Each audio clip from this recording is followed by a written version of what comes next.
Everyone assumes Khamenei runs Iran. The president signs the papers. The mullahs deliver the sermons. Western governments send their diplomats to Tehran. They negotiate. They sanction. They issue statements, and none of it works. Because they are talking to the wrong government. There is a force inside Iran that no election has ever controlled. No foreign sanction has ever broken, and no president has ever challenged and survived. It controls 1/3 of Iran's entire economy.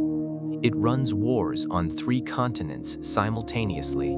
It operates a global smuggling network worth hundreds of billions of dollars.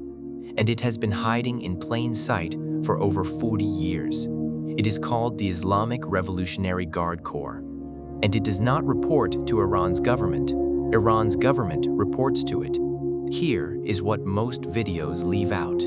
The IRGC was created in 1979 from the wreckage of a revolution. Ayatollah Khomeini had just overthrown the Shah. He had the political power.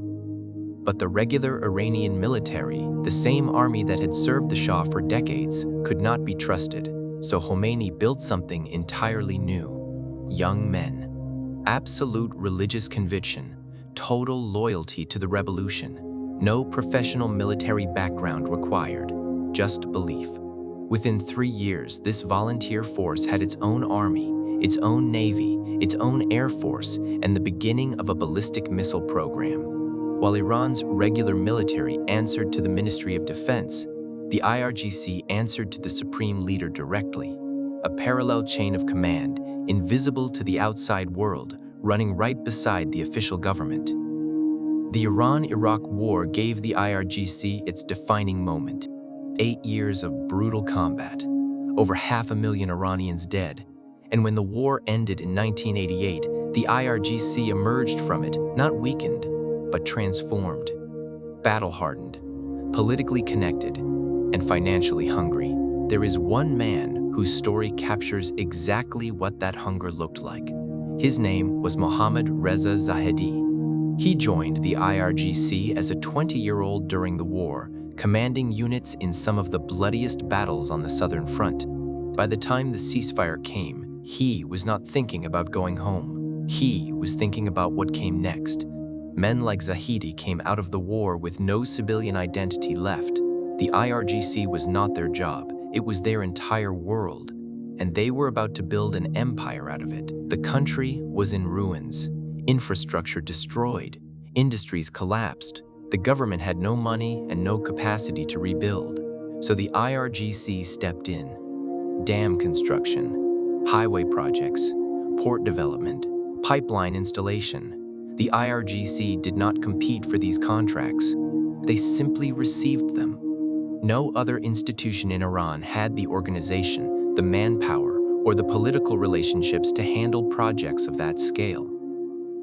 By the mid-1990s, those construction projects had become something else entirely.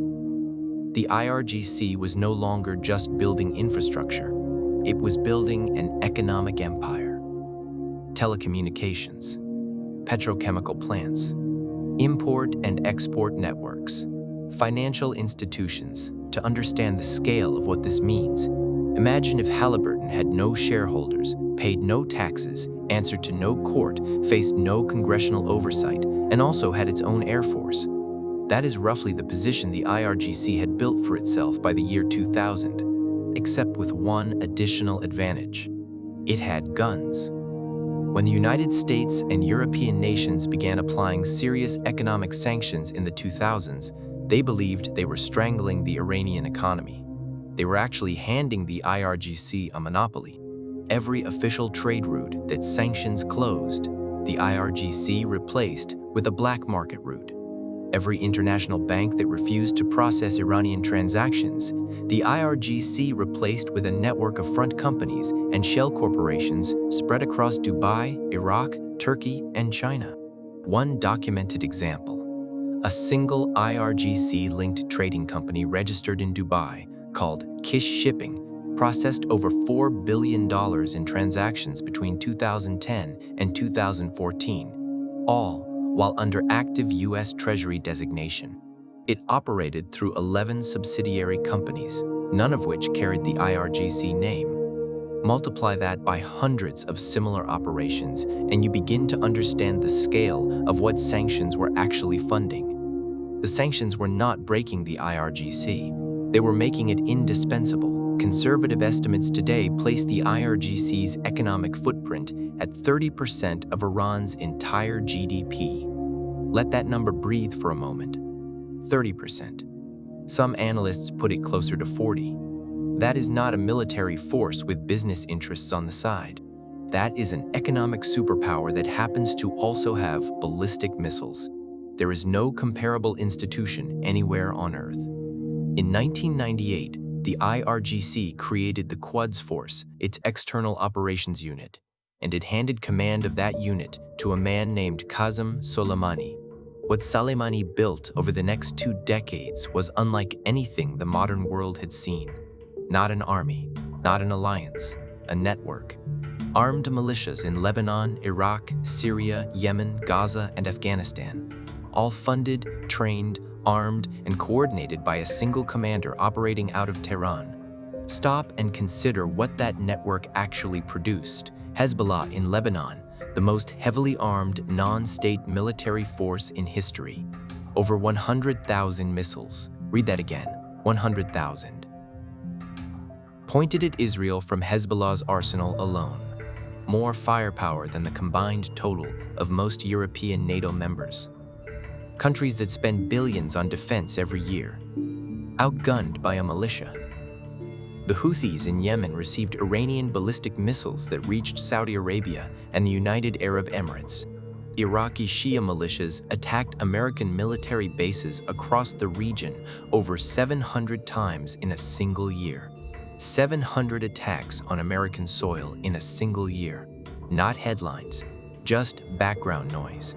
All of them traceable back to the same organization, the same funding, the same chain of command. When the United States killed Soleimani in a drone strike outside Baghdad airport in January 2020, American officials believed they had decapitated Iran's external operations.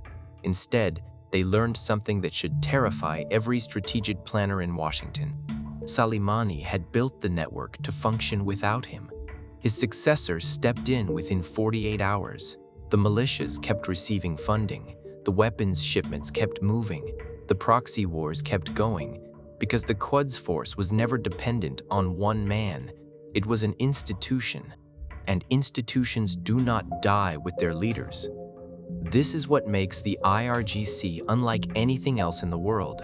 It is a self-contained, parallel state, its own army, its own economy, its own foreign policy, its own intelligence apparatus, functioning completely independently of whatever government nominally holds power in Tehran. So who does the IRGC actually answer to? In theory, the supreme leader, Ayatollah Khamenei. In practice, the relationship is more complicated and more dangerous than anyone wants to admit. When President Ahmadinejad attempted to reduce IRGC influence in Iran's economy during his second term, he was blocked at every turn and left office having accomplished nothing. When President Rouhani's nuclear deal with the West threatened to bring international inspectors into facilities the IRGC controlled, hardliners within the Guard worked openly to sabotage the agreement.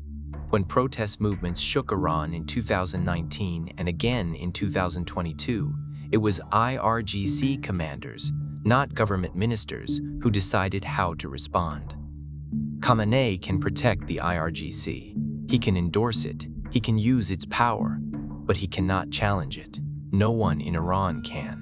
The IRGC's budget is classified even from Iran's own parliament.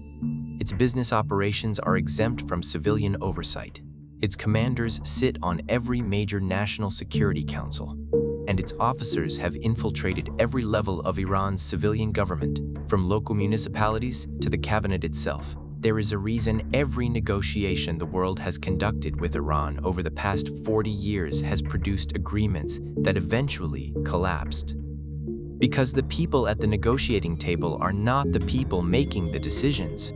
The decisions are made by men in green uniforms who were never invited to the table, who never signed the agreements, and who never considered themselves bound by them. The IRGC is not a military branch of the Iranian government. It is a shadow government that uses the official government as its public face. It controls the economy. It controls the military. It controls the nuclear program. And through its network of proxy forces, it controls the trajectory of conflict across an entire region. Understanding this changes everything about how the world should approach Iran.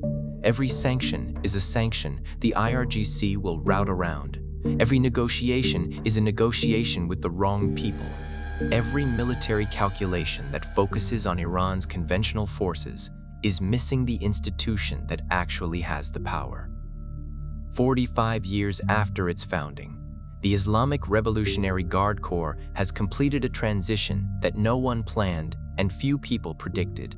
It did not overthrow Iran's government. It became it, and here is the final thought to sit with.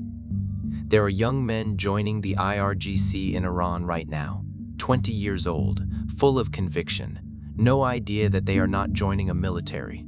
They are joining a government. They just do not know it yet. And 40 years from now, they will be the ones making the decisions, the ones who are never at the table, the ones the world will be negotiating with by talking to someone else.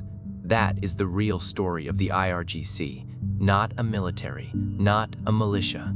A state within a state that has been operating in plain sight for 45 years while the world looked the wrong direction. If this video changed how you see Iran, hit the like button.